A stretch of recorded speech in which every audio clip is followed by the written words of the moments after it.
For the 12 months after my mother passed away, I was meticulous about avoiding celebrations.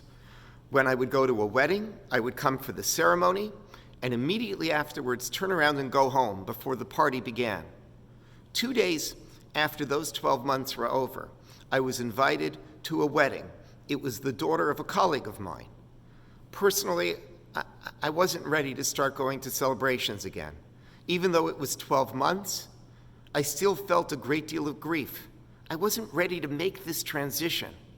And so I come to the wedding, and I figure I'll still just come for the chuppah and then go home. But much to my surprise, I was given a distinguished honor at the wedding, and I felt guilty.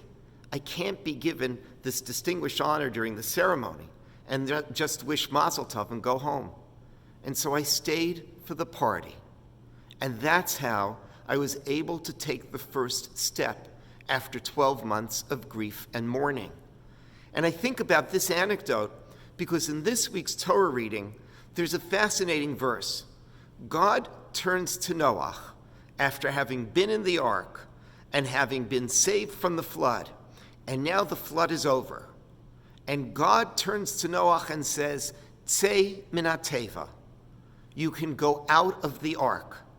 And it's an astonishing verse, and all of the Midrashim wonder, do you really need to tell someone who's been cooped up in an ark for days and days that now he can go back outside? But I think the answer is actually very intuitive. When we experience trauma, when we experience grief, when we retreat into our own little private space, it's very often extremely difficult to make the first step outside. Sometimes you need a voice to come and tell you, you need to leave the ark. You need to go forward.